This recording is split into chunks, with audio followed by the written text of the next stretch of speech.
नमस्कार, मैं रीमा प्रसाद। इस वक्त की सबसे अहम खबर यूपी की सियासत से है, जहां पे एक सीट को लेकर यानी रामपुर की स्वार सीट को लेकर सबका ध्यान अपनी तरफ खिंच रहा है, क्योंकि हैदर अली अपना दल से उम्मीदवार बन चुके हैं और इस वक्त वो मेरे साथ फोन लाइन पे भी है। हैदर जी, सबसे पहले स्वागत। और कैसा लग रहा है अपना दल के टिकट पे चुनाव लड़ने में?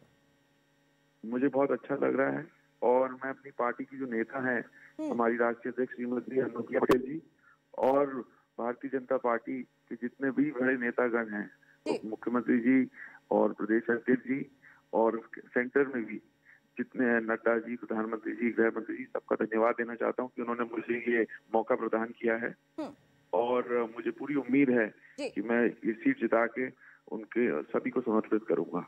हैदर जी, दरअसल अब मैं सीधे पॉइंट पे आती हूँ। पहले मैं इसीलिए सवाल पूछ रही थी कि कैसा लग रहा है। दरअसल ये जो रामपुर की स्वार सीट है, हालांकि आपका पूरा जो राजनीतिक परिवार है सियासत से वाकिफ है और आपके पास ये है रुतबा, लेकिन इस बीच जो आपके सामने कैंडिडेट होंगे वो अब्दुल्ला होंगे, आजम खान के बेटे। यानी पूरी रामपुर की जो सियासत है उनके इर्द गिर्द घूमती रही है।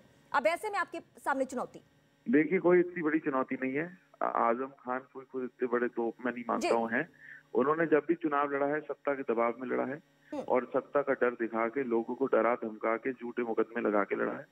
अब्दुल्ला पहले तो अपना पर्चा भरे, उनके पास 2 डेट ऑफ बर्थ है। पहले तो ये पता चले वो नॉमिनेशन वो कर रहे हैं, कौन कर रहा है, क्योंकि अभी इसमें कोई क्लैरिटी नहीं है और हमें इस चीज के हम नहीं मानते कोई चुनौती है।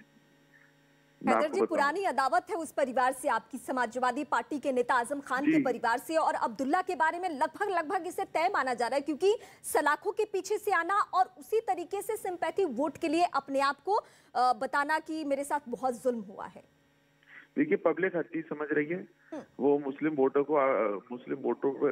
के सामने ये रो रहे हैं, लेकिन पब्लिक हर चीज समझ रही है। जब इन्होंने अपनी सरकार में लोगों के ऊपर झूठे मुकदमे डाले, जब लोगों को जेल भिजवाया, लोगों के घर तोड़े, तो ये पब्लिक भी समझ रही है। और सपा सरकार में मैं एक बात आपको बताऊं, जो जुल्म खास तौर से मुस्लिम लोगों पे हुआ है रामपुर में, वो किसी और सरकार में नहीं हुआ। इस सरकार में सबको आराम मिला है। जब मदरसे हो या मजार, जिसपे हर धर्म का आदमी जाता है, मजार तक आजम खान ने तोड़ी है। तो मैं इस चीज को मानता हूँ कि पब्लिक हर चीज समझ रही है। और अब्दुल्ला के तो 2 डेट ऑफ बर्थ हैं। पहले तो ये बताइए, नॉमिनेशन में डालेंगे कौन से, क्योंकि हम उसको चैलेंज करेंगे। बिल्कुल, ये परेशानियां हमने 2017 के वक्त में देखी भी थी, लेकिन स्ट्रैटेजी किस तरीके से आप बना रहे हैं? अब जब चुनाव प्रचार मैदान में आप जब उतर रहे हैं, तो सीधा टारगेट आजम खान, जो कि पुरानी अदावत भी है, या फिर समाजवादी पार्टी पे निशाना? देखिए मैं बताऊं, आजम खान का ऐसा कोई क्राइटेरिया नहीं है।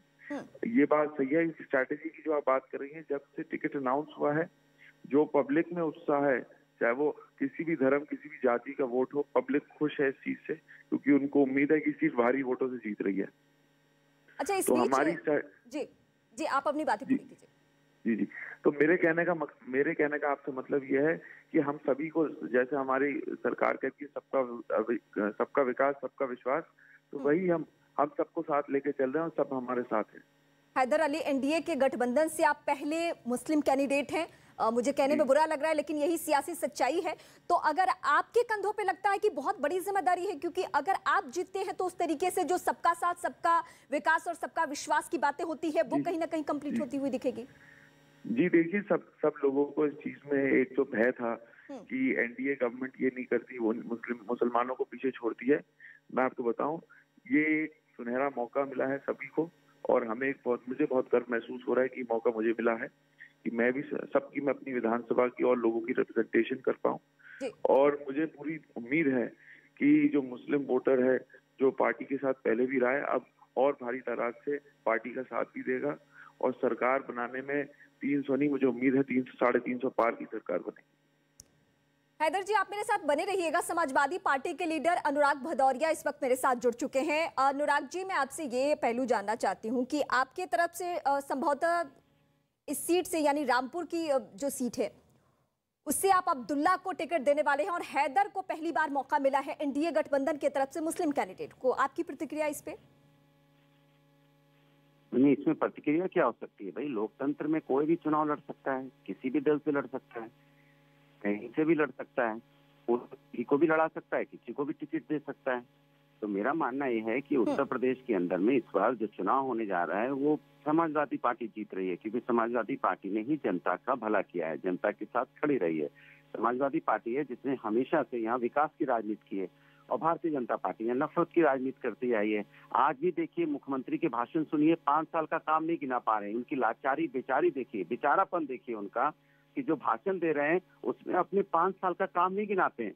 2-1 रटे रटाए नाम है, उनको चिल्लाते रहते हैं और इधर उधर की जाति धर्म की बात करते हैं। सोचिए आप, इससे बड़ा लाचार कोई मुख्यमंत्री आपने कभी देखा होगा? अनुराग जी, दरअसल मैं आपसे ये पहलू समझना चाहती हूँ कि अभी तक एनडीए गठबंधन की तरफ से कोई भी मुस्लिम कैंडिडेट नहीं उतरा था, और रामपुर जहाँ पे आजम खान के जरिए कहीं ना कहीं एक सिंपैथी वोट लेने की कोशिश होती समाजवादी पार्टी की तरफ से, लेकिन वहीं पे हैदर को मौका मिल चुका है, तो आपके पास कार्ड के तौर पे क्या होगा? मेरी बात आप अभी भी नहीं समझे जी। उत्तर प्रदेश के अंदर में, संपूर्ण उत्तर प्रदेश की बात कर रहा हूँ मैं, हाँ। कि भारतीय जनता पार्टी का सफाया हो रहा है। तो जब भारतीय जनता पार्टी के टिकट से जो भी लड़ेगा, जहाँ से भी लड़ेगा, वो हारेगा। हैदर, क्या आप सफाई के वक्त में आए हैं बीजेपी या फिर एनडीए गठबंधन अपना दल ये मेरी बात सुनिए, ये समाजवादी पार्टी के हैं तो ये उन्हीं की बात करेंगे, जनता इस चीज का जवाब देगी। मुझे ये लगता है समाजवादी 100 सीटें तो ला नहीं पाएंगी। अब ये जो बात कर रहे हैं, अपर्णा जी ने भी तो भारतीय जनता पार्टी ज्वाइन की, नेताजी ने उनको आशीर्वाद भी दिया है, आपने भी देखा, हमने भी देखा।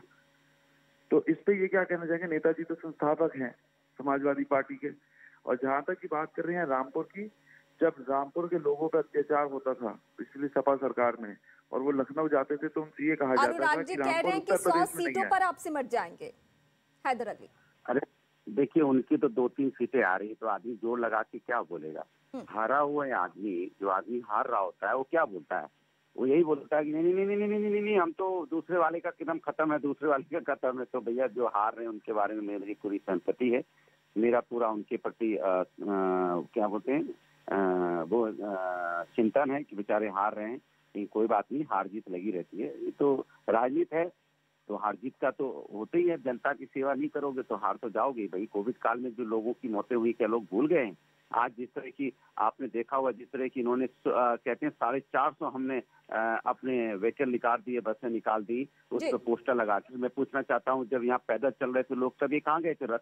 ये 403 रथ आप निकाल रहे हो, पैदल चल चल के हमारे अपने लोग, छोटे छोटे बच्चे, हमारी माताएं बहनें हजारों किलोमीटर पैदल चली, न जाने कितनों की मौतें हो गई। तब ये रथ कहाँ चले गए थे? तब रथ नहीं निकालने चाहिए था।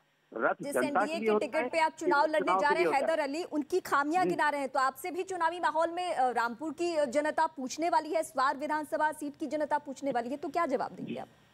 जवाब जो मेरा जवाब होगा आपको मैं बताऊं, जब वोट खुलेंगे वही पब्लिक का जवाब होगा। अब जैसे ये कह रहे हैं कि बातें मैं सुन रहा था, तो जब वोट खुलेंगे सबका दूध का दूध पानी का पानी हो जाएगा कि कौन कितनी सीटें लाएगा, कौन सरकार बनाएगा, कौन सरकार में नहीं आएगा। अपने मुंह से हम क्या बोले? ज्यादा दूर तो है नहीं, 14 फरवरी को हमारी वोटिंग है, 10 मार्च को रिजल्ट है। जनता हर चीज का जवाब देगी। जो कोविड काल की बात कर रहे हैं, कोविड काल में समाजवादी पार्टी के लीडर कहाँ थे? कोई एक बोला, कोई एक निकल के आया तो बताइए। मैं बहरहाल मैं आपसे इतना कह सकता हूँ कि 10 मार्च को जब सरकार बनेगी तो सबके सामने सच्चाई आ जाएगी। अनुराग जी, ठीक है, मैंने आपसे क्या बोला? हाँ। ये भारतीय जनता पार्टी है, अब हताश है, परेशान है। अब देखिए, मैंने आपसे यही तो बोला कि उत्तर प्रदेश के मुख्यमंत्री की लाचारी देखिए कि वो अपना 5 साल का काम नहीं गिना रहे हैं। और अफसोस की बात देखिए कि 403 रथ यहाँ पे हरी झंडी दिखाई जाती है, लेकिन जब अपने लोग पैदल चल रहे थे, चल चल के उनकी मौतें हो गई, क्या उत्तर प्रदेश के लोग नहीं थे? क्या वो हिंदुस्तानी नहीं थे? क्या वो छोटे छोटे बच्चे, महिलाएं, बहनें कैसे पैदल चल रहे थे, कैसे लादे हुए थे? कोई सर पे बैठा है, कोई कंधे पे लटाया हुआ है। ये रथ सजा के भेज रहे हैं, 400-300 रथ लगा के झंडी दे रहे हैं और बड़े फख्र से कह रहे हैं कि हमने 403 रथ छोड़ दिए। अरे भैया, उनको पैदल जो पैदल चल रहे थे उनको लाने के लिए नहीं छोड़ पा रहे थे? क्या दिक्कत थी भाई?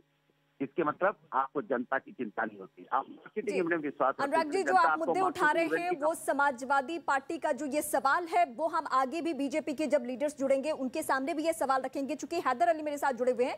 हैदर अली, मैं आपसे ये समझना चाहती हूँ, मुद्दों पे तो बात हो ही रही है, लेकिन कांग्रेस पार्टी भी आपको इतना ही वैल्यू दे रही थी, लेकिन ऐन मौके पे क्यों आपने अपना दल का चुनाव किया? मुझे जो अपनी जनता के हित में बेहतर लगा, मैं एक तो अपनी पार्टी की राष्ट्रीय अध्यक्ष, श्रीमती अनुप्रिया पटेल जी नीतियों से और कार्यों से प्रभावित हुआ हूँ मैंने, और ये कदम उठाया। और जिस तरीके से सरकार ने काम संपन्न किए हैं हमारे अपने जिले में, अगर हम देखें, मैं ज्यादा दूर क्यों जाऊं, एक पुल था जो आजम खान ने तोड़ दिया था, जिससे लाखों आदमी जुड़ा हुआ था। पुल मेरे परिवार का बनाया हुआ था, और उसको तोड़ के उसका लोहा और सब कुछ सस्ता ऑक्शन करा के अपनी। अनुराग जी, बहुत छोटा जवाब मैं इस पे आपसे चाहूंगी कि ये पुल का जिक्र बार बार आ रहा है रामपुर को लेकर। अब तो भारतीय जनता पार्टी का पुल जनता तोड़ने जा रही है। जिन्होंने झूठ का पुल बनाया है, अत्याचार का पुल बनाया है, अपराधियों का पुल बनाया है, यहाँ पे चोरी, डकैती, हत्या, लूट मार, बलात्कार, चलिए अनुराग जी और हैदर अली, पुल बनाकर पब्लिक किसको लखनऊ तक पहुंचाती है अलग अलग विधानसभा क्षेत्रों से, ये वक्त तय करेगा। 10 मार्च के लिए हमें इंतजार करना होगा। आप दोनों का बहुत शुक्रिया हमें